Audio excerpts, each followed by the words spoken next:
প্রশ্ন থাকে যেটা প্রশ্নকর্তাকে করতে হয়। এখন আমি আসলেই হ্যাপি যে অ্যাটলিস্ট আবারও তৌহিদ আফ্রিদিকে নিয়ে কোয়েশ্চেন হবে না।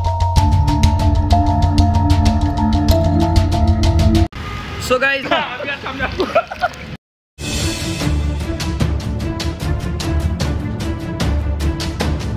এদিকে বাংলাদেশের একসময়ের জনপ্রিয় কন্টেন্ট ক্রিয়েটর তৌহিদ আফ্রিদি গ্রেফতার হওয়ার পর এবার আফ্রিদির একের পর এক কুকর্ম বেরিয়ে আসছে।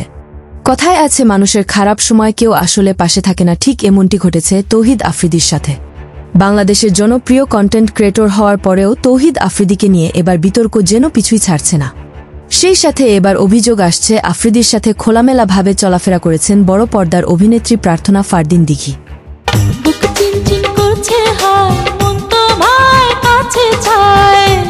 সূত্র ধরে জানা গিয়েছে আফ্রিদির সাথে এই প্রার্থনা ফারদিন দিঘির প্রেমের গুঞ্জন শোনা গেলেও তারা দুজনেই সেটা অস্বীকার করেছেন।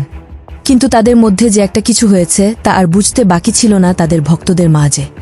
সোশ্যাল মিডিয়া থেকে জানা গিয়েছে এই আফ্রিদি ও প্রার্থনা ফারদিন দিঘি আওয়ামী লীগ সরকার থাকাকালীন সুযোগ কাজে লাগিয়ে বিভিন্ন জায়গায় গিয়ে নিজেকে ঠান্ডা করার জন্য সুইমিং পুলে গোসল করত আফ্রিদি ও দিঘি।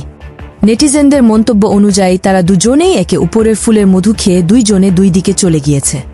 কেননা আফ্রিদি গ্রেফতার হওয়ার পর এ পর্যন্ত আফ্রিদির খুব কাছের বন্ধু প্রার্থনা ফারদিন দিঘি সোশ্যাল মিডিয়ায় থেকে শুরু করে তার ব্যক্তিগত ফেসবুক আইডিতে এই আফ্রিদিকে নিয়ে কোনো মন্তব্য করেননি এ পর্যন্ত।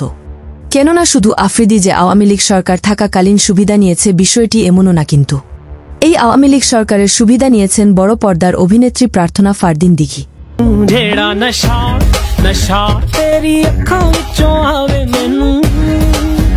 আফ্রিদি যা করেছে আওয়ামী লীগ সরকার থাকাকালীন তা ক্ষমতার অপব্যবহার করেছে বলে দাবি করেছেন সোশ্যাল অ্যাক্টিভিস্ট ছায়েম।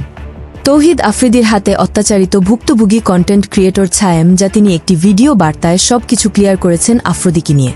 সেদিন ডিবি অফিসে আমাকে ঠিক এইভাবে বাইদা রাখছিল, এই যে দেখেন আমার পাটা এইভাবে ছিল, পায়ের মধ্যে বাড়ি মারছে, আমি এভাবে পড়ে গেছি, তারপর আমার হাত পিছনে এইভাবে হ্যান্ডকাপ পরা ছিল, মাথার মধ্যে কালো কাপড় পেঁচানো ছিল।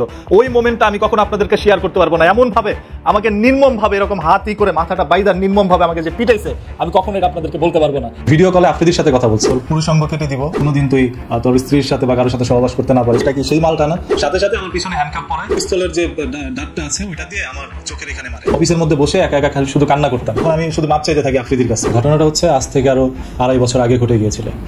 আফ্রিদি ছাত্র হত্যা মামলায় গ্রেফতার হওয়ার পর এবার আফ্রিদির চরিত্র নিয়ে অনেকেই কটাক্ষ করছে। ভুক্তভোগী এক নারী জানিয়েছেন আফ্রিদি তাকেও বিয়ের প্রলোভন দেখিয়ে শারীরিক মেলামেশা করে, আর সেই নারীকে বিয়ে করেননি আফ্রিদি। বাপের টাকা টাকায় বাপের সিনেমিনি করতে আছে এমন মন্তব্য তুলেছেন ভুক্তভোগী নারী, এমনকি সেই নারীকে হত্যার হুমকি দিয়েছিলেন তৌহিদ আফ্রিদি। মুনিয়ার যেরকম অবস্থা হয়েছে আমারও ঠিক সেরকম অবস্থা হবে, মানে ইনডিরেক্টলি ও আমাকে হত্যার হুমকি দেয়। কি আছে, তুমি টেনশনে আছো? কোনো কিছু চলে যাবো, মাইক খাবা উপরে সব ফাজিল।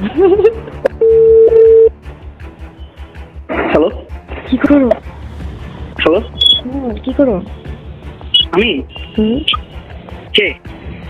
মুনিয়া। ও মুনিয়া। ক্ষমতায় থাকাকালীন এই আফ্রিদি যা কুকর্ম করেছে তা একের পর এক সাগরের পানির মতো ভেসে আসছে জনগণের সামনে। এতদিন আফ্রিদির লাখো কোটি ভক্ত যে আফ্রিদিকে চিনত, সেই আফ্রিদি যে কতটা খারাপ ছিল তা ভেবেই অনেকের খারাপ লেগেছে, যা সোশ্যাল মিডিয়ায় প্রবেশ করলে দেখা যাচ্ছে। মনে রাখবেন, নিজের করা পাপ নিজের বাবাকেও ছাড় দেয় না। আফ্রিদিকে দেখে অনেকের শিক্ষা হয়েছে যারা ক্ষমতার অপব্যবহার করেছে। কবি খুশি কবি গম, কবি খুশি কবি গম। নতুন নতুন আপডেট খবর পেতে চ্যানেলটি সাবস্ক্রাইব করে পাশেই থাকবেন।